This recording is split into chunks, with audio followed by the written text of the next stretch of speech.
All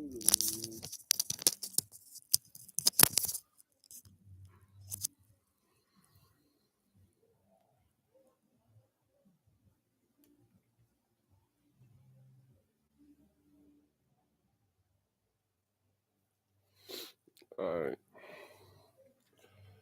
Get the link to this out there.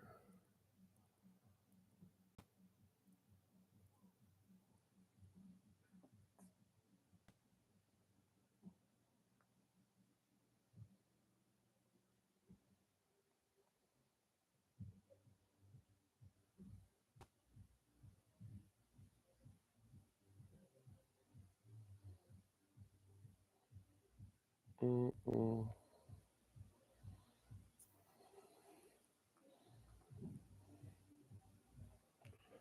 What's up? What's up? What's up, Justin? How we doing? I'm gonna get started here in 1 second. Anybody that's in here, if you guys want to start dropping any questions, I'm just having a free flow conversation today. I'm just trying to get my YouTube going because I'm going to be doing some post game commentary on here. I'll be going live about 5 minutes after the game's end. So we just have somewhere to sit down, chop it up, have a good time. We're gonna break down the game honestly and have a good time. So I'm excited about it. It should be a lot of fun. Um, but yeah, I just wanted this to be kind of an open Q&A where we get to have some fun discussions. I'll start talking about West Virginia here to kind of start though. I think they're a really good team on offense. I know their defense really doesn't really impress me at all. They went 9-4 last year, which really wasn't that bad. I think after we beat them, everybody kind of thought they weren't going to be that good of a team. They went 9-4. They won the Duke's Mayo Bowl. And last year, I mean, let's not forget, well, going into the fourth quarter, it was a one-score game. But, just starting out with their defense, I've been watching some tape, and they're really not that impressive to me. First off, both their cornerbacks are transfers. One's from Northwestern, and he was the one talking a lot of trash, saying that Penn State only respects Michigan and Ohio State, and maybe rightfully so for that. But he's okay at Northwestern. And then the other starting corner is from Duquesne and not very good at all. So, as much as I do want Penn State to keep it on the ground in this game, and I think they should, I kind of want Drew Aller to test it out in the air a little bit and have some fun. I'm not going to lie. I think that he could have another game where it's similar to that 330-yard, 3 touchdowns. But at the same time, I wouldn't, I wouldn't risk that out the gate with Andy Kotelnicki, especially in a hostile place like West Virginia. Calm down, let everybody kind of do their thing, run the rock, let Katron and Nick control the ball, use the offensive line, and kind of just do that. And then number one was their middle linebacker from last year. He graduated. That was probably their best player on defense. And look, honestly, I don't think they have a single NFL caliber player on defense. I think we have like 7 or 8 on our defense. The only decent one is their defensive end. I think it's 91. And he came back for another year. He's kind of twitchy, but his pass rush isn't that good. I mean, overall, I don't really think West Virginia's pass rush is that significant. They are not someone I'm that nervous about, but at the same time, we are coming in with a really young offensive line. This offensive line is a lot different, mainly at the tackle position, which I think is the most important, and that's where Drew Aller has honestly struggled a little bit in the past. So, I'm definitely optimistic headed in this game. And guys, please here, I'm gonna leave questions. Leave questions. Sorry guys, hold on. Questions below. But yeah, getting back into West Virginia. They're really small at outside linebacker. Their number 2, Aubrey Burks, is only 209 pounds at outside linebacker. That's pretty much a safety. Like, just to give you an example, Jalen Reed, I believe, is like 210. That's that's like safety weight right there. You start coming in the box and you're playing around with Tyler Warren and the boys. Even, at that point, you're getting double teamed by a tackle and a guard up to you. That's, we should really be able to do some work in the ground game. And their D line is really just subpar. I made a tweet the other day talking about Pitt. And when they played Pitt was the 122nd ranked rushing team in all of college football. And Pitt still ran for 130 yards on the ground on West Virginia. So just saying that to kind of say this is somewhere where we didn't really try to run a whole lot last year, which kind of looking back, I mean, we had like 130 yards just because West Virginia's defense is just that bad. But I don't think this should be a game where Drew Aller necessarily needs to sling it. Um, how he did last year, we slung it like 30 something times, and then we didn't really run the ball much, and it was kind of a Drew Aller coming out party, and that's where everybody thought he was going to continue on that route, and it was going to be a Heisman type season for him. I'd like to come out early and kind of allow the running backs to do their thing, take some pressure off Drew Aller, because when you take some pressure off Drew Aller and you run the ball, you start to be like, okay, I can rely on my run game. I don't have to make every single play. And I feel like that's, especially in the bigger games, Ohio State, Michigan, it felt like to Drew Aller, I have to make every single play. My run game, run game in Ohio State was not very good. Michigan, there were some times it popped, but overall it wasn't something we could rely on, especially, how Michigan relied on their run game going back to that game. But I think Drew can do a lot better if he has some of that weight taken off of him. And I understand, it's go time for Drew. I mean, it's his NFL year. It's his time to lead the team. So I get that he needs to continue to move forward and be a top 5 quarterback in all of college football. But at the same time, he needs to be helped out. I mean, that was kind of my theme for Drew Aller up to this point is, no, I don't think he has been necessarily an elite quarterback yet, but he also hasn't been helped out. I mean, we know Mike Yurcich, guys, really wasn't what we thought he was going to be. And I played for him, so I think I can say that. I think Andy Kotelnicki is kind of giving a new inspiration in this offense. And I will say, when a team, especially the side of the ball, is inspired, they play differently. Like, think about when the defense would get a turnover, they would get so hyped for Manny Diaz. They would get so excited for Manny just because of they wanted to play for him. I mean, the pregame speeches this guy gave were pretty amazing. I think he was one of I think he was the best coach I've ever been around in my entire life. And so when you are inspired by your coach and you want to play for them, that's what happens. And you saw that type of defense, man, he had 2 years in a row. I mean, that was a top 3 defense. So I think Andy Kotelnicki can kind of inject some of that into the Penn State offense veins and get them a little bit more excited. I think, he's going to do a lot of pre-snap motion, confuse the defense, and put them at the disadvantage. And if you think about, Andy Reid, Shanahan, and San Fran, like those offenses, they do things pre-snap and they confuse the defense and they put them at a position where it's like, I don't know what to do, because linebackers, safeties, they have keys they need to read, meaning that, like, if this person motions over here, I have to then follow him. I have to adjust. So that's how you start to take advantage of those little things, by just moving their alignment just a little bit. And you say, okay, now whatever, we can cut backside on a run, increase it because we spread the safety out a little bit, like little things like that. And then you get into the trick, kind of the more trickery that Andy Kotelnicki likes to do. We've seen him do it, which I don't really think we'll see a ton of in game one. I mean, I do think we will see Bo Prabula a decent amount. Definitely let him get some carries and get going. But at the same time, I also think we need to settle in. Like I said, let Katron, let Nick do their thing. And I think a young offensive line, I don't know if we're going to go silent count. Now, I don't want to give you guys horror stories. They're kind of bad memories, I guess. But Iowa, whenever I think silent count, I think Iowa 2021, which I will confidently say I was a freshman that year, and that was by far the loudest game I have ever heard. No offense. Like, I love you guys. I love Beaver Stadium. I'm so sorry. But because of the way the curvature of their building, and then they got the Children's Hospital up there, like, it is by far the loud. I thought my eardrums were going to pop when we had 3 false starts in a row.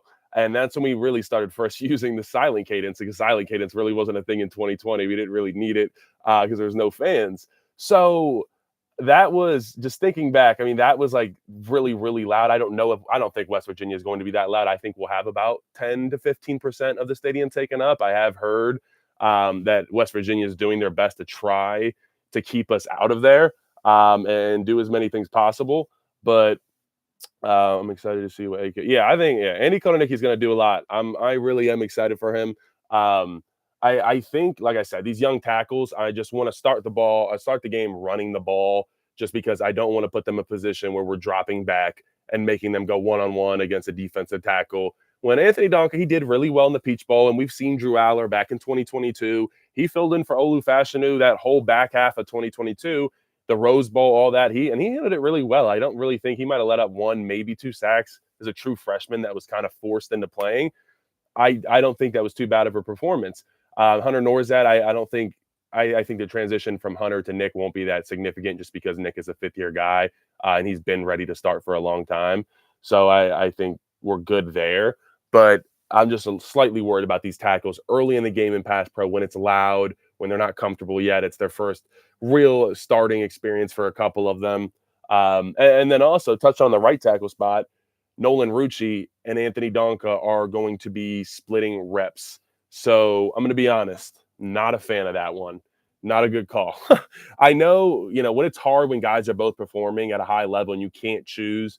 Okay, I don't know if it's Nolan. Is it going to be Donka? I don't know who to pick. But I'll just tell you, so Hunter Norzad and me, we had to do that. I was the starter in 2022, but we had to rotate.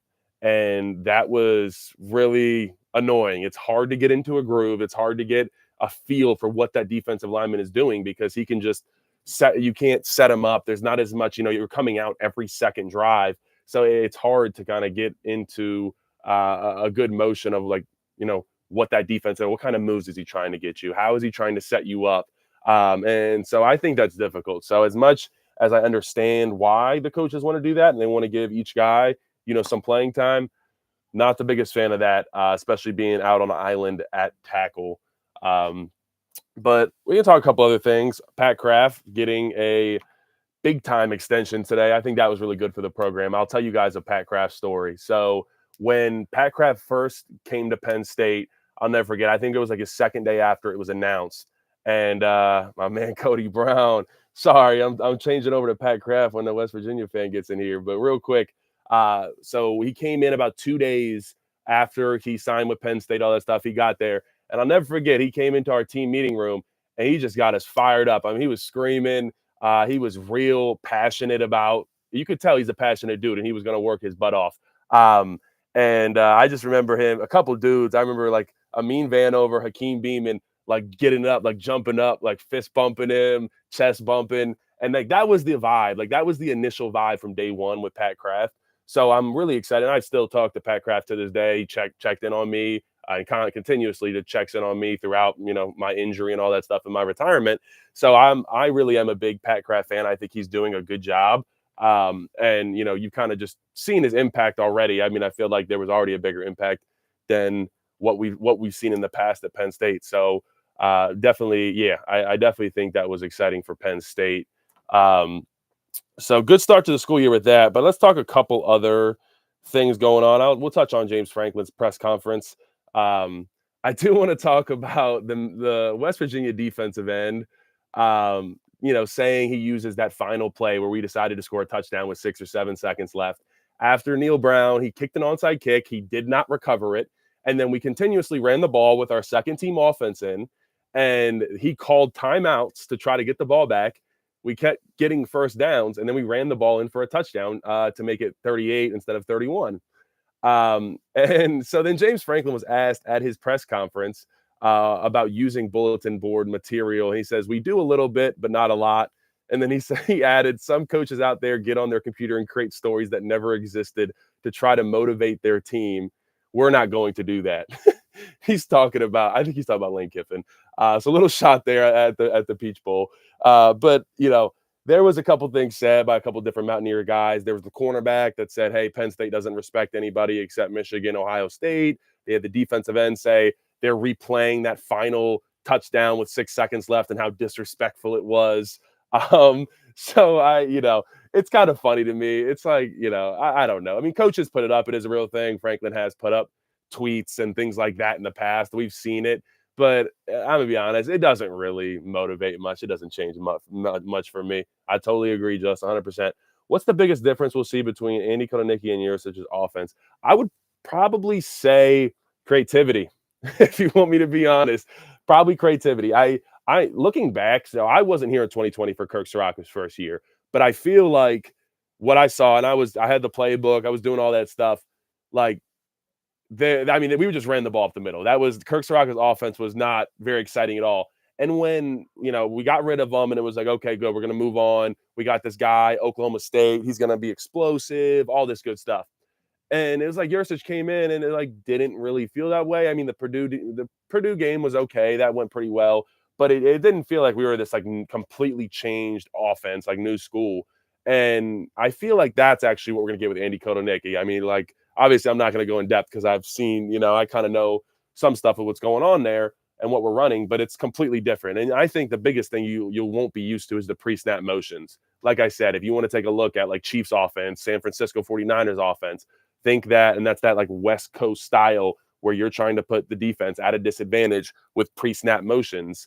That's what you're going to see out of Andy Kotonicki. And we've seen things in practice where Bo, but mainly Drew, is doing read option keeps, and then he'll also have someone in the slot position basically come on an orbit motion. So now he can give the ball, keep it, or has a pitch key to his side. So they're definitely going to use Drew Aller's legs. I actually put together a cut up of the Michigan game, and like out of nowhere, Mike Yurcich, he might have just been trying things because I think he knew it was his last game if he lost. Drew Aller, like he just started running him. Drew Aller was running pretty significantly in that game, and I think he had like 3 or 4 quarterback draws, which normally we like maybe give Drew one a game. So it was clear he was trying a couple things, and then we hit the good old fashioned swing gate pass that didn't turn out too well.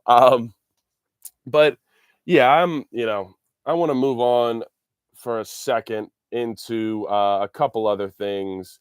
Um, Real quick, I saw something. Nick Singleton's dad got interviewed about, and basically said Nick Singleton got offered a ton of money to go elsewhere, and he said, I'm not going anywhere. But I think it's really interesting, kind of that conversation that sparks an NIL now, where it's like, every single kid. I can promise you, anybody you can think on this team, Deny, Abdul, Nick, Drew, anybody, they have been offered a lot of money to go elsewhere this past offseason. I can promise you that. So definitely props to our guys for not taking that money.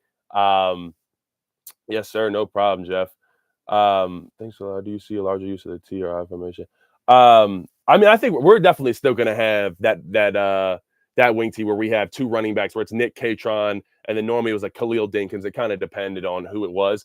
I think we'll see that again. I think there's a couple things, even with 2 new offensive coordinators, that just because of Penn State's identity, we're going to run back. I think I think that 3-back set when we're on the goal line, when it's 4th and 1, 3rd and 1, that type of thing.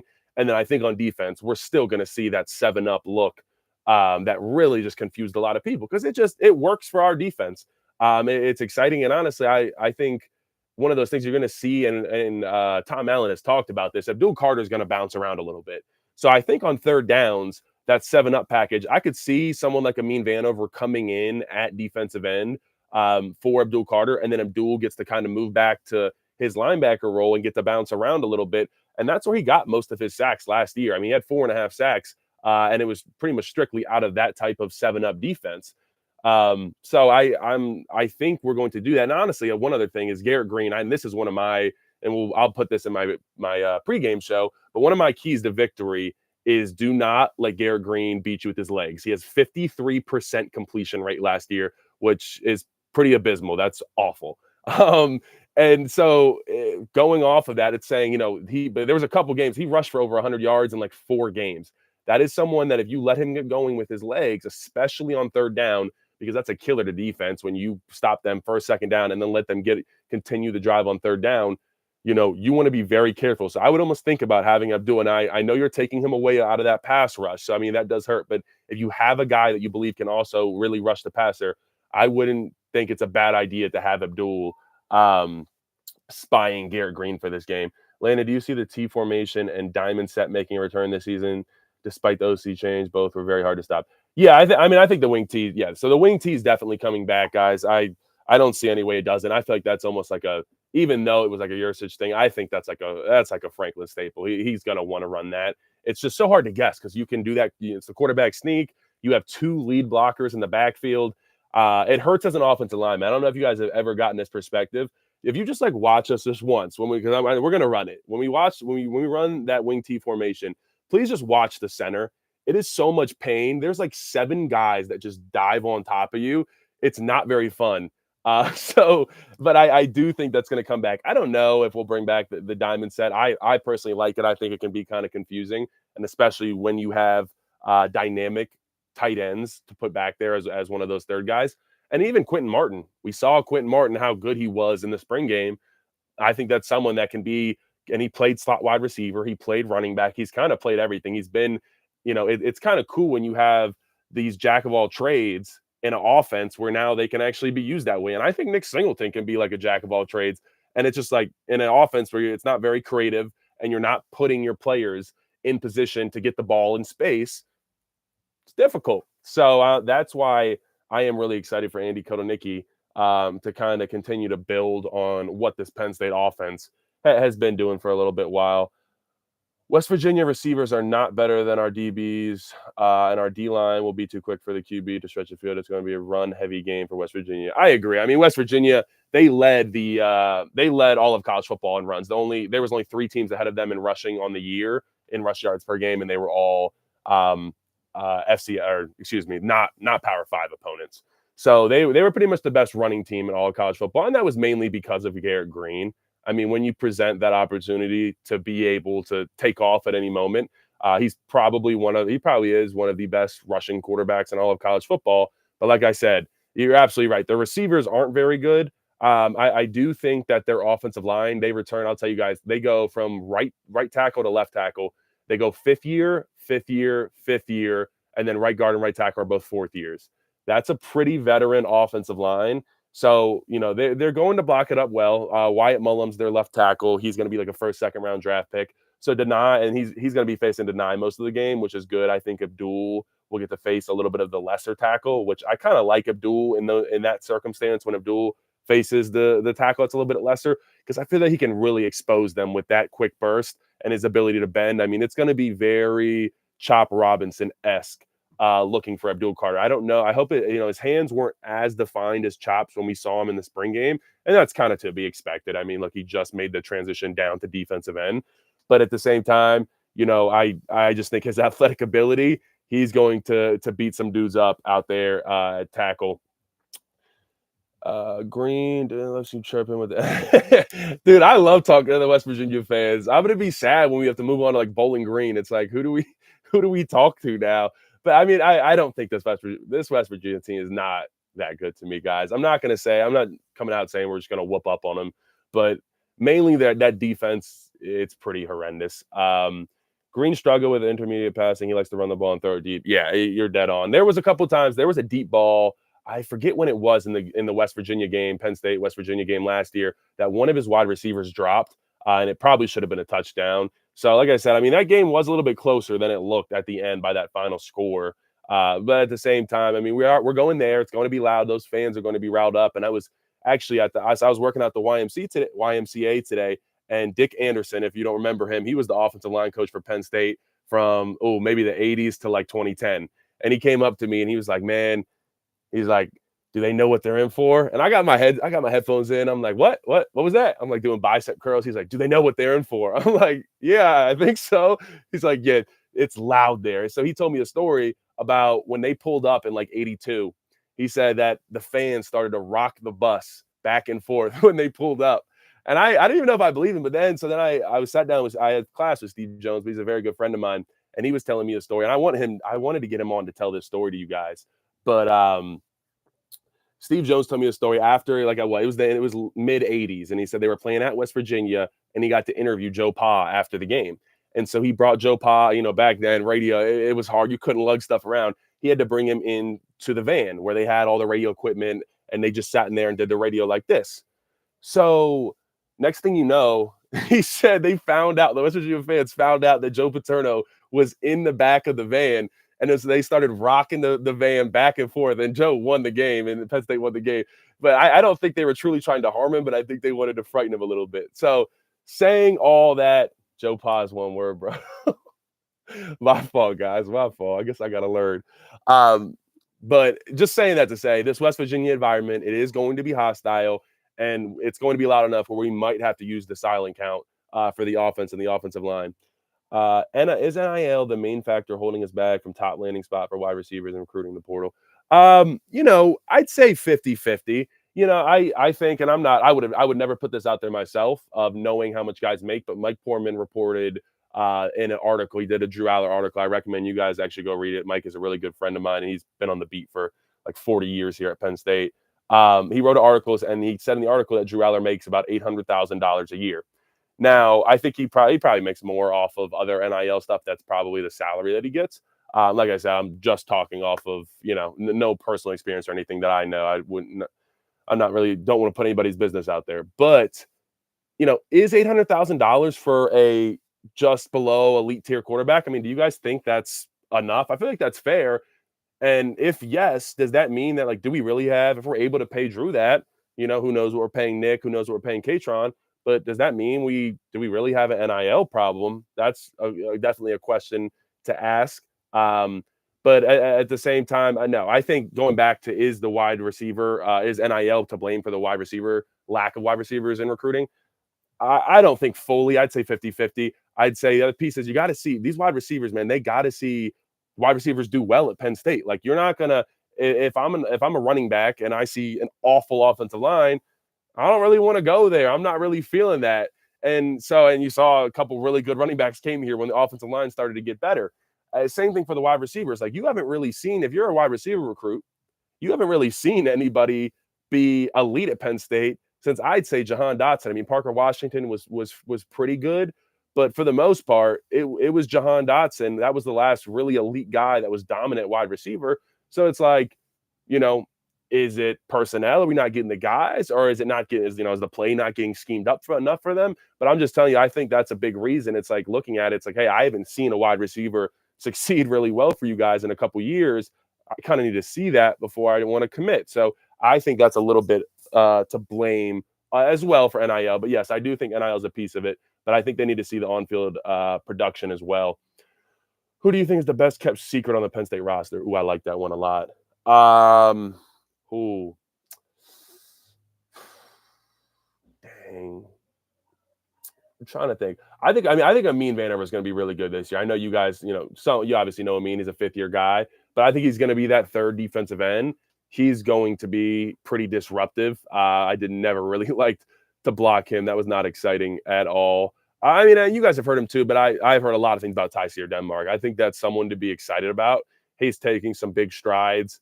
James Franklin said that Caden Saunders still has bumps and bruises. We've heard that a lot before. So it sounds like, obviously, I have no clue, but it sounds like Caden Saunders probably won't play if James Franklin is saying he has bumps and bruises. And so I think that opens up an opportunity. Tyseer Denmark's probably like the fourth guy going into this game. I think Tyseer Denmark, and if you look at like Liam Clifford last year, he was the fourth guy. I think he had like 16, 15 receptions around there. So, I mean, that's someone that can definitely be a playmaker. And so we need some wide receivers to step up. I think Trey Wallace is going to do that and be the main guy. And Liam Clifford as well has gotten some really high praise from Coach Franklin. How much do you think Bo Prabula plays Saturday? If I had to give you a number of snaps that he was in, I'd go 5, probably 5, 6. And honestly, I don't know that for sure. It could be more, but I think it's around 5 or 6 plays. I think Andy Kotonicki does want to get him involved. And I'll tell you, it feels like every time Bo comes in, there is a spark provided to the offense. Like, if you think back, the Peach Bowl, he came in, I think it was his first play, read option keeper, boom, he keeps it, 10-yard gain, 11-yard gain. Next play, running back fake, Nick Singleton goes on a wheel route, hits him, boom, it was like a 40-yard touchdown. It's like every time he came in, I don't know, he came in and started running, even versus Rutgers, like we were up and the game was over, but he was just like chugging away like 10 yards, 12 yards, 8 yards. Like, it's just contagious. And it's extra contagious when your quarterback starts to run and like your quarterback gets hyped up, because like as an offense, you see that, it's like, okay, I want to block this. So that I think we'll see him like 5 to 6 times. I definitely think we'll see him running the ball a little bit, so I'm excited about that. And I think getting Bo involved in this offense, like Andy Kotonicki has done a lot of stuff with 2 quarterbacks in the past. So at Kansas, so I think he's really excited coming here and having Bo, and especially someone who's athletic. It's not having 2 quarterbacks that are both kind of statues. Bo is someone that can be really athletic, and it's like, also I talk about maybe putting Bowen down by the goal line. Like I said, if we want to run that, like it's almost a triple option where he has the read option and then he has someone coming in or like an orbit motion, meaning like a circle motion behind him, so he can keep it right here, pull it, and then he can pitch it off or keep it. Now, if we're near the goal line, I mean, Drew's a big body and it's been hard to tackle, and we've seen that in the past. But at the same time, it's like, would you rather have Bowen for that? I mean, he's a lot more athletic and he can also truck someone. So I think there's times where we're going to see like some true designed runs for Bo Prabula. I don't know if we'll see that in game one. I don't think we'll see it at least early in the game because we want everybody to get comfortable. The one other thing I will mention, I was talking about this a little bit earlier before everybody was in here, but James Franklin mentioned that Drew Shelton, excuse me, Anthony Donka and Nolan Rucci are going to be transitioning and swapping probably every 2 series. That is, I mean, at least that's how Trout did it with me. Me and Hunter Norzad in 2022 switched off at left guard. And I think, the only downside of that is it's really hard to get into a rhythm as an offensive lineman because, that game you start to feel, okay, what is this defensive lineman across from me? What does he like to do? When it's third down, is he going to give me this move again? You start to get a feel for him. But when you are swapping every other series or every 2 series, it starts to get really difficult. So I'm not the biggest fan of him saying that Nolan Rucci and Anthony Donker are going to be swapping back and forth. But at the same time, I understand it. Those are two, when you have 2 starting caliber guys, it's hard to want to not play both and get both some good playing time. What do you think about Smith Vilbert? Going to need him to be depth piece this year. I think Smith Vilbert, this is like the heaviest he's ever been. He's like 290. He looks like a load. I think that is someone who can play 3 tech, but he can also play defensive end. So I think we're going to see a lot of versatility out of him. But we're deep on the D line, guys, especially at D tackle with Devon and Hakeem Beeman both wanting to come back for a 6th year. We went from that group being probably one of, maybe the question mark. I mean, we're going to have Zane Duran and a couple guys, but now with them both coming back, that turned that defensive line and that D tackle group into probably one of the biggest strengths of the team. And if you think back, I mean, D tackle's always kind of been a little bit of a sore spot for Penn State. But now we have a real depth piece there, but I think he can be really impactful on that defensive line. We got depth for days. Alonzo Ford has been someone who's really been impressing the coaches. So I think we're going to be solid on the defensive line. How will you know if offense improved after the West Virginia game? That's a good question. Got to look at the tape first. I mean, that's how Sunday morning you go to the tape and watch. But I'd say the biggest thing is just like I want to see a difference. I just wanted to look different. Like I just said earlier, if you guys were in here, I didn't really see a difference. Like in between Kirk Soraka in 2020 to then Mike Yurcich in 21 and 22. Did it really look that different? I don't think so. If this offense looks completely different to the naked eye, where it's just like, wow, what is that? I've never seen that before. That's cool. When did we add that? That's what I want to come away from the game seeing. Now, obviously, I want that to be, also successful behind that. I want to see yards gained, us running the ball effectively. I'm talking 150 plus for sure on this defense. Hopefully in the 200 realm. I'd like this to be a game where we come back and it's like we just kicked their ass on the ground game all night long, 200 plus yards. That's a dream world for me leaving this game. But I just want to come away saying, hey, that offense looked a lot different than last year. Love all the content. Appreciate it, man. Appreciate the support, guys. You guys have really, man, I haven't really talked about it too much, but you guys have been awesome since I've had to step away, man, and kind of getting into this media realm. I've really enjoyed it, and I enjoy making content for you guys. While you guys all are in here, I will tell you on Wednesday, I have a really cool video dropping. I took Drew Aller, Dom DeLuca, and Tyler Warren. We all went golfing back in July. I brought GoPros. I had 2 cameramen. We had a drone. We did the whole thing, 9 holes, filmed it. It's going to be really funny. It's going to be a good time, and you get to kind of see a different side of especially Drew Aller, but Dom DeLuca and Tyler Warren as well. So be on the lookout for that. That's going to be really exciting. For all the flack he gets, Franklin is correct that keeping staffs from leaving is one of the most important attributes to success. And besides the head coach factor, he's done a great staff on board. I agree. I mean, you think about a couple like Anthony Poindexter. That is an absolute that's an absolute elite defensive coach right there. Obviously, Tom Allen was a great get. It was like he was kind of, all right, I'm ready to transition down to not being a head coach. Let me just be a defensive coordinator. I think that's probably the best fill you could have found for Manny Diaz. You're not going to find another Manny Diaz right now, but that's someone that knows how to be a leader and can kind of just fill that type of gap that he left. And then Ty Howell, elite tight ends coach, Philip Troutwine. We've seen what he's done with the offensive line. You're absolutely right. He's killing it. Excuse me. Any word? Dang, sorry guys. Any word on why linebacker Kevin Keys defensive end knowing the team? How much will their absence? Yeah, I'm not. Unfortunately, I'm not going to speak on that. But how much will their absence be felt as far as depth? I think a decent amount. I mean, as much as that D line is deep, guys, unfortunately, I hate to break it to you, Jamil was like my breakout guy. Like he was, I don't want to spend a lot of time on this, but I think he was going to be an absolute baller. So that hurts. And then the linebacker depth was already kind of lacking for sure. And that's why we're going into that 4-2-5 defense where it's mainly going to be Kobe King and Tony Rojas there. Um, yeah, to answer your question, it hurts losing those guys. Trust me, we did not want to have to lose them. Playing on the road for the opener in 21 against Wisconsin and 22 against Purdue should help. I agree. And honestly, guys, like there's this narrative Coach Franklin like doesn't have the guys ready. I felt ready going into every single home opener. Like there was no more preparation that we as a team or me myself anything could have done. Like that was the vibe. We went into every game, and that goes for every game, and especially the home openers away. But I'm kind of excited that I didn't think it's really, I don't really think I don't know. It's almost more exciting to play away, I guess. Some people, at least that's how I enjoy it. Obviously, we love Beaver, but it's kind of like you get to be this villain. You get booed. Like there's something about it that's just a little exciting.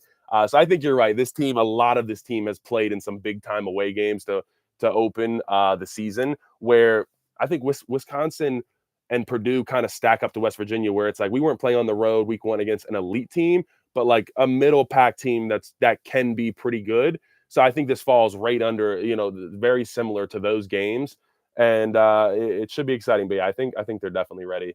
This is more personal question, but do you plan on covering Penn State football post graduation? Yeah, this is pretty much what I plan to do, guys. I love this. I hope to build this into something even much bigger, where I'm creating a lot of content with the athletes. I still, in season, I'm doing radio shows, I'm doing YouTube podcasts, all that type of stuff. So I'm really excited. I'll definitely, you guys ain't getting rid of me anytime soon. I'll be covering Penn State football for a while. When will Penn State arrive in Morgantown? So yeah, we will fly out. So kind of here, I'll give you guys the rundown of away game on a Friday. So away game Fridays, you do not have to go to class unless you are not traveling. So there's a travel squad, and if you're a freshman for the most part, like Coach Franklin just announced today, hey, Cooper Cousins and DeJuan Lane are both going to be traveling. He said he greenlit them, which means that basically, hey, you guys get to, when you're definitely not going to be on the D squad, you get to travel with the team, all that good stuff. Now, if you are in the D squad, you have a Friday morning lift on away games at like 6 a.m. It's squat, it's deadlift. It's the worst thing in the world. While the other guys get to go ahead and just waddle into breakfast. They don't have to go to class. And then you eat your breakfast and you go to team meeting. You'll sit down, you'll have a team meeting, hour, then you'll go into individual meetings for about an hour. You go out, and then you have a quick practice where you're just running through the plays. It's quick reps. It's not hard. You're you're just in shorts and a t-shirt, and you're just repping those plays one last time at home while you kind of just feel comfortable. Then you pretty much get about an hour and a half where they say, hey, you can go do what you need, but come back. The buses are leaving I'd say buses normally leave at like 10 a.m., 11 a.m. on away games. And then after that, you leave there from the bus. You'll go to State College Airport, and then there's normally like a Delta airplane, something like that. The best part about this is Chick-fil-A sandwiches, man. Woo! You get like 4 of those. Grab those when you're getting on the plane. There's some dude right there, the Chick-fil-A sandwiches. You get all the sauces, no fries, which is sad. But you get as many sandwiches as you want. You go on the plane. There's snacks, all that good stuff. Ton of hydration. Fly there. You get to the away game, and then the cool part about away games is when you get to the hotel, normally they give you guys a ton of time. So I remember like Auburn, we had like 5 hours when we got there, from the time we got there to the time we had our first team meeting. So I remember me and Olu were in the room. We started, and we're in what part of Auburn were we in? I'm trying to think. I think it was, I forget where it was, but it was some of the best food I've ever had. And so we look at the menu, like we look, and I think they set us up, like they put the room service menu right there. And we're like, bro, like we got 5 hours and it's like 7 hours till dinner. Like we might pull the trigger on some food. So next thing you know, I'm getting grits, I'm getting fried chicken, I'm getting everything. We had a good time there. But anyway, so sorry. Back to the story. That's a little sidetrack. I'm still an office alignment at heart. I still love my food. Um, so once you get there, you have a little. You normally have about 2-3 hours to kind of guys will get in their bed, lay down for a little bit because you just got off the airplane and bus for like 2-3 hours. You want to stretch out, and then you go downstairs for the team meeting. The team meeting just kind of consists of the message from Coach Franklin. A couple other people may talk. You kind of just get the vibe. That's where the vibe set. It's not at that point you're not talking too much as a team about film or about football in general. It's more about like the message for that weekend and the tone that Coach Franklin's trying to set. And then after that, you go to dinner. There's everything. It depends where you are, but we'll have debates about like who has the best food. We'll say like, hey, who for me, everybody kind of agrees Auburn was easily the best food we had in a long time, but Maryland will have decent food. But then you go to like Indiana, that hotel food in Indiana is not good. Like there's some places where it's really bad.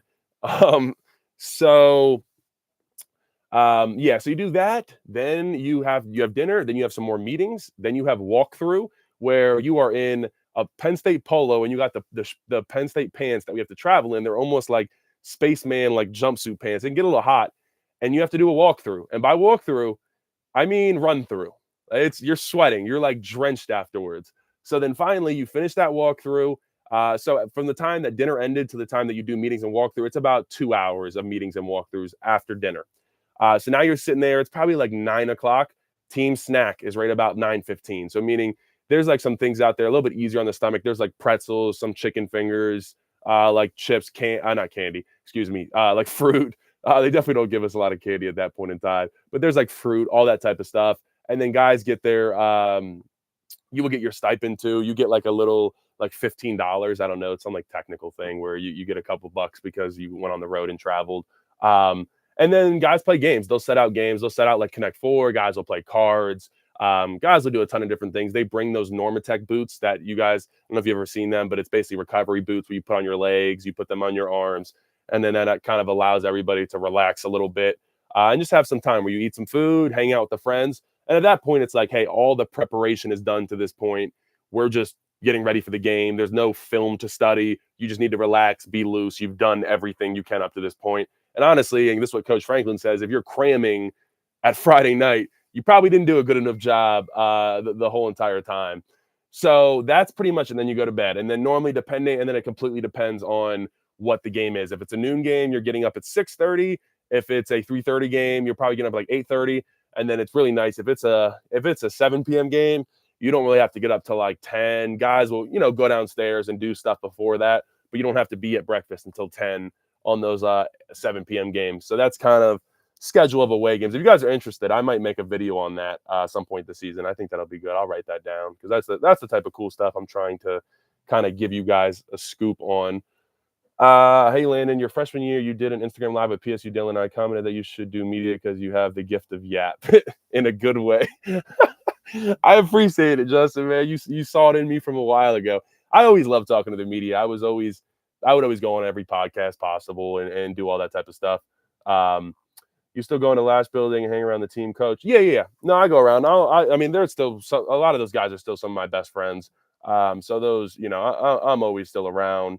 And like I said, I plan to stay here. I'm going to graduate in December, but I will continue to cover Penn State football. And like I said, it's going to be in a new, cool, unique way. I ain't talking just, beat writer style. Like, we're going to be doing cool videos with the guys, cool sit downs with people. Really excited about some stuff I have in the works, especially kind of coming around the Christmas time, where I'm just giving you guys specials, really unique things. On the bye weeks too, I'll just tell you guys this because it isn't that big of a deal.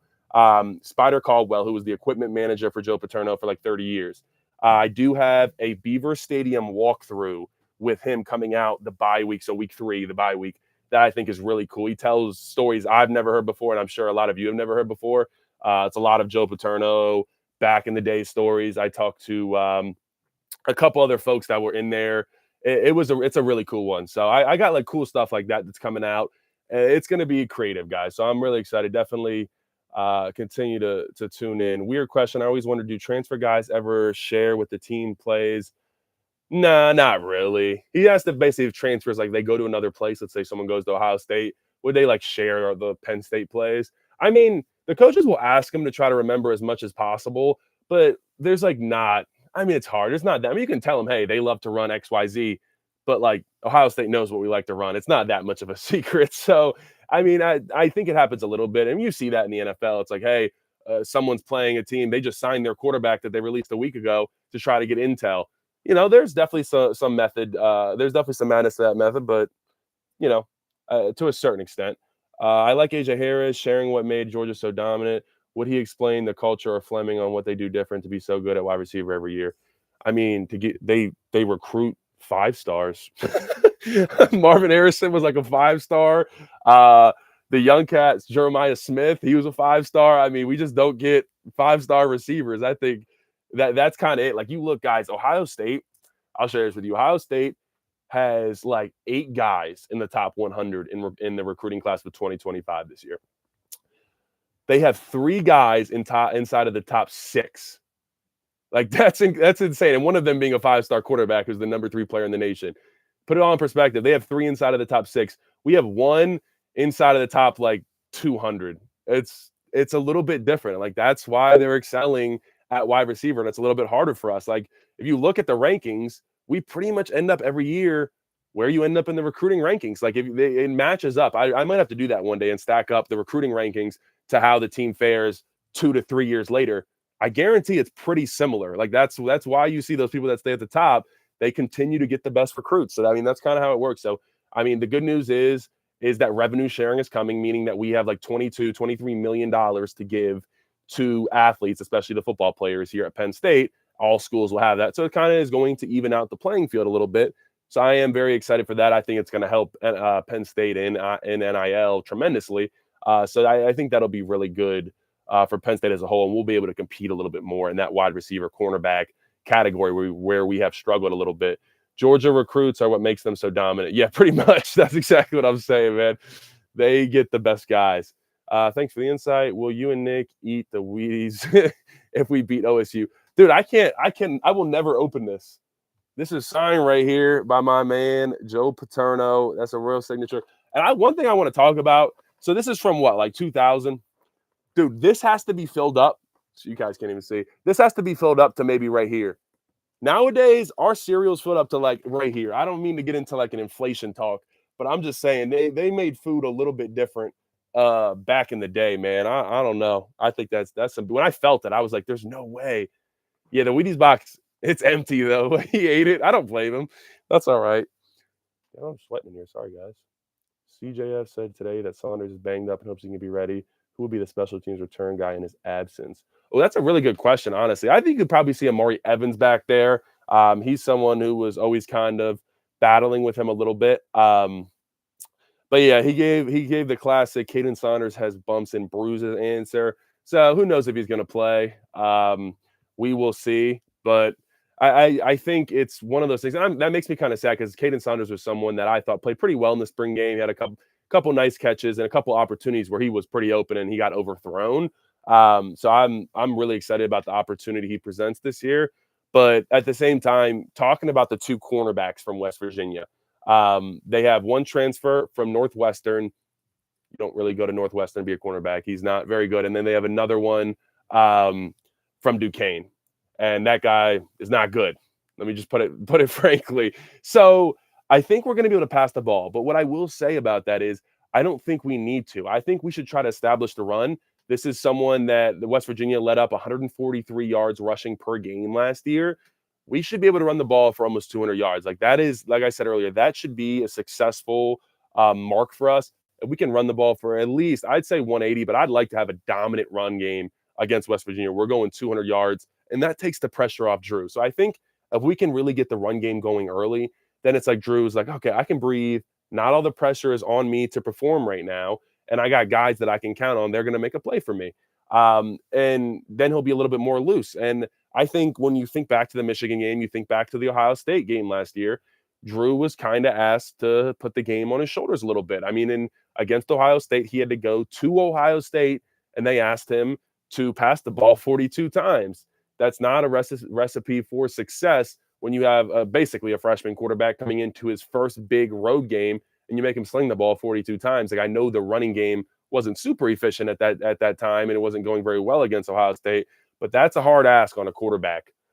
Um, every recruit is important, but are there treatment differences in 5 stars versus 3 or 4 stars on a visit? Also, is there a big difference in unofficial versus official? Yeah, big difference. If you're a 5 star recruit, you get all the love. Every single coach is coming up to you, dapping you up. Even if you're a 3 star guy, but it's going to be a little bit different. The type of love they're going to show you, they're constantly going to be texting you, they're staying on your line, they're making sure, if you want to bring family up, whatever, like everything is taken care of if you're a 5 star recruit. And it kind of, it's pretty much the same for 5 4 star. I'd say when you start to get as a 3 star, they care just a touch less. But there is a clear difference for sure. And then talking about the difference between official and unofficial visits, and I'll probably do a video on this too. Like these are the type of videos I want to do for you guys that are kind of cool and insightful. Unofficial visits, pretty much anybody can come on. They'll let anybody do it. But you can pretty much be invited by anybody. But official is you can't have an official visit until I believe it's April 1st of your junior year. So basically about to go into your senior year.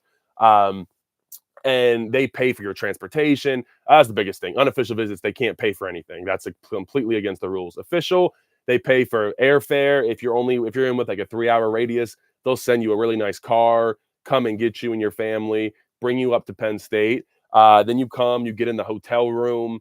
You have a ton of really interesting. They used to decorate the rooms. That was until about a year ago. You decorate the rooms with like candy. They ask the player for their favorite candy, like what type of cake they like. They'd put like pictures of them all in the room. I don't think they could give them any gear, but it was like just like decorate it. And NCAA came out with a rule that made that illegal. So now when recruits walk in, you have basically the recruiting staff is there and gives them like the basket of stuff, and they have to carry it up to their room. So I thought that was kind of just a fun fact that changed around. Um, but you go upstairs and then you get to hang out in your hotel room. You have like 3 different dinners while you're there that are just like lobster, steak, all that good stuff. Lunch too. There's like pool parties, and then you're spending a lot of time with the coaches. The coaches want to get to know your families. That's one of the biggest weekends where they really get to know your families. So I mean, it's just completely different. An unofficial visit probably normally lasts 3 to 4 hours. An official visit is over 48-hour type deal. So it's pretty significant in how different those visits are. What's your score prediction for the game? I was on Fox Penn State radio today, and I said 33-17. So I'll stick with that one. I like that one, 33-17. Um, I think the biggest thing is if we make West Virginia play from behind. If you make Garrett Green throw the ball and don't let him depend on his legs, we can really start to hurt West Virginia. And that's what we did last year. We made it so hey, it was like, you have to throw the ball. You're not going to be able to run the ball down 14, down 17. And they had to start doing that, and they weren't very good at it, seeing as Garrett Green had a 53% passer rating on the year. So I feel like that's the key to the game is not letting Garrett Green use his legs and making him throw to beat us. You need to let Michigan know that can't pay for a cheeseburger. Yo, the Michigan stuff is crazy, guys. Um, yeah, there's a lot of interesting things. I'm not going to fully talk about some of the things I've seen, but like it looks like they could be getting in a lot of trouble. We'll see. But it looks like NCAA was not happy that they were getting taunted either, because like Michigan for a while was trying to bring Jim Harbaugh out as their week 1 honorary guest. And it was like, as Harbaugh obviously is coaching for the Chargers don't play until the week after. Um, that was a really dumb move. And then they walked it back and said he's not going to come. It was just like a really just taunting in the NCAA's face while they're about to hand you a punishment. Didn't really get that arrogance, so I kind of hope they get smacked around with a big time punishment. What will your training regimen be like preparing to defend your honor with the Campus Steaks Challenge? Yeah, I did a cheesesteak challenge with Stefan Wisniewski, who was an All-American here and 2-time Super Bowl champion. You can go check that out. It's up on my channel. I did not do very well. That was a rough day for me, man. It was 2 inches of cheesesteak, like 5 orders of fries, and a large soda. It was a rough time for me. But I want to get back into it for a second. I was talking about this at the beginning, but let's just talk about this West Virginia team. They went 9-4 last year, which really wasn't that bad. I think after we beat them, everybody kind of thought they were going to be that good, especially we kind of smacked them around. But they turned out to be pretty good. They won in the Duke's Mayo Bowl, and they handled business. They only lost 1 more game than us. I talked about both their starting corners are transfers. I don't think either of them are good. Number 1 was their middle linebacker last year, big dude. He graduated, he left. They are really small at their outside linebacker spots. Number two, Aubrey Burks is like 209 pounds. That's like pretty much the size of Jalen Reed, which, I think he'll be playing around the line of scrimmage sometimes, but I mean, that's like their main Sam linebacker. That's really small. We should be able to run the ball on that and get some really good double teams. And I think overall, like their D line, it's subpar at best. It might be below subpar. Their pass rush is not very good at all. Now, I think that's good for us, especially because we have two young tackles. Not, I think Drew was a lot safer back there last year just because Olu and Caden, they let up one sack combined all year. I mean, they were probably the best tackle duo in the nation. But look, I mean, this defensive line, the key to me is keep the ball on the ground. When they played Pitt last year, Pitt was the 122nd rushing team. Pitt went for 130 on the ground against West Virginia. That Pitt team was one of the worst teams I've ever seen, guys. It was pretty bad. West Virginia, as I said earlier, they let up 143 yards per game on the ground. That's a lot. They're like the 80th ranked rushing defense in the nation. We should be able to take advantage. And I think something we need to get the rushing game going early in the season so Drew can be dependent on them throughout the year. Like if it takes time, because we came out right away and they had a couple good games, but it was Drew Aller. It was like Drew Aller's show right away. And then it kind of felt like, okay, this is Drew Aller's year. He's going to be the Heisman candidate. And then it was like, okay, there's a couple games where he struggled. The run game wasn't something we were really able to lean on, especially in those big games. So I would love to see us really pound the rock on them. Not sure if you've covered this, but just tuning in now. Might be some on and off rain during the game, so we definitely need to run the game. Oh, yeah. I've seen that it's going to rain a little bit this weekend in the Midwest. I mean, in the Mideast and Northeast. Good gosh. Yeah, it's going to be keep the ball on the ground. Now, granted, they're the best team pretty much in all of Power 5 at running the ball. They were number 4 in the nation and like I said, the best rushing attack out of Power 5 teams. So Garrett Green, I mean, that's our number one thing. Do not let him do not let him run the ball. Make him pass you. Make him use his arm to beat you. He rushed for 100 yards, I think, like 3 or 4 times last year, and he rushed it for like 70 against us. We need to contain him. I would like to see someone spying him on third down, maybe Abdul Carter bouncing around because Tom Allen has talked about kind of moving him around where he's not just going to be at that defensive end position. On a scale of 1 to 10, how explosive would you say we would be? I mean, it's game 1, so you got to manage your expectations, but I'd like to see like a 6 or 7 on that scale. Like I said, you got to manage expectations. It's the first game in a offense. Although maybe I'll say closer to a 7 or 8, just because I feel like West Virginia really is not that good. I'm on defense specifically. So I mean, this could be like a true coming out party for Andy Kotelnicki, the run game. And then once you're comfortable and you start to have a lead, you can sling it around with Drew Aller, given that the conditions aren't too bad, and let him start to build that confidence. But I just don't want Drew Aller to have to do that right away when the crowd is going crazy, silent count, that type of thing. And also, I think a big key is running the ball early as far as in downs. Run the ball on first down and be successful. And successful, what I say, be like at least 4 yards, because you do not want to be behind the sticks, meaning that you don't want it to be 2nd and 9, 3rd and 6. You want more manageable 3rd and 2s, 2nd and 4, that type of thing, where you can kind of open up the playbook where you don't become one-dimensional. Sorry. What Garrett Green and his explosive passes, because he starts running around and can open up some receivers. How does that stop that? Can you even stop that? I mean, yeah, you got to. I mean, so he's basically asking, how can you stop Garrett Green from running around? You got to just contain him, and I think we have the defensive ends to do that. But I also think the biggest thing, like I said, is on third down, containing Garrett Green on third down, and don't let him extend drives with his legs. Because it's the most demoralizing thing. You keep someone to a 3rd and 9, stuff him a couple times. He drops back to pass. You only rush 3. You only rush 4. Next thing you know, Garrett Green is running up the sideline for a 20-yard gain, and now you're back to 1st and 10 in your own territory. Nothing worse than that as a defense. So I'd really put an emphasis on stopping Garrett Green, especially on those third downs. Like I said, I don't love taking Abdul Carter out of the pass rushing situation, but I also think that would be the guy to be the spy. Now, Abdul has been a spy in that 7-up look in previous years, where he kind of lines up over the center, and then he'll just stay. They'll snap the ball, and Abdul will just kind of stand there and just wait and watch the quarterback and mirror him a little bit, and then he can kind of rush once he gets a little bit of a lane and thinks he can be disruptive. But I'd love to see Abdul Carter, excuse me, kind of in that spy role on some third downs. Who's this, guys? Hold on. It's my first time live on YouTube, guys. It's exciting. Would love to see some Polecat stuff and Andy doing some crazy things. Just makes it more fun. I think we will. And I think that's something we probably won't break out anything too crazy week one. I'm not going to lie to you, but you'll see some stuff. I think you'll see some cool stuff with Bo Prabula. I'm excited for that. We've seen Andy Kotonicki put a 320-pound offensive lineman out in the slot wide receiver position, motion them down and let them crack down on a defensive end. So you got the Meat Sweats, bro. Chill. Yeah, no, it's actually just hot in here. The AC broke in my office.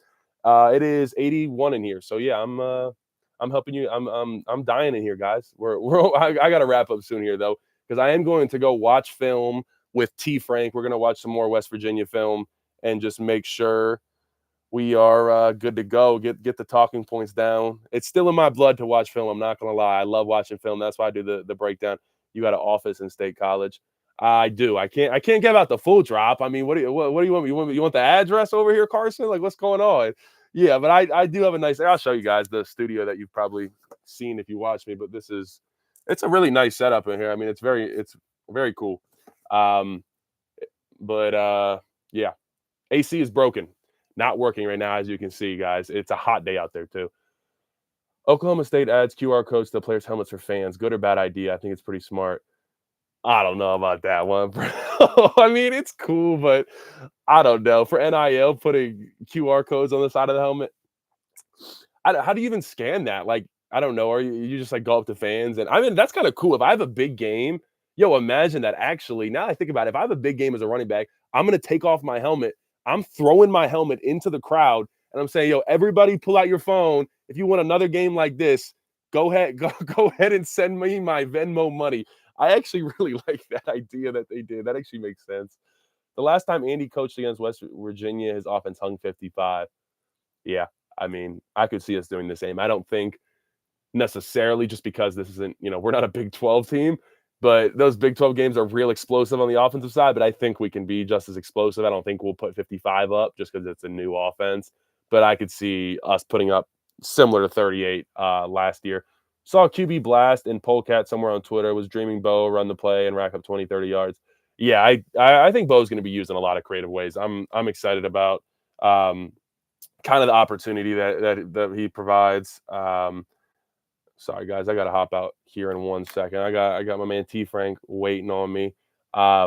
Cool setup. You got a big old fan though. Hey man, I appreciate you. I'm my man all over the place podcast. He's always supporting.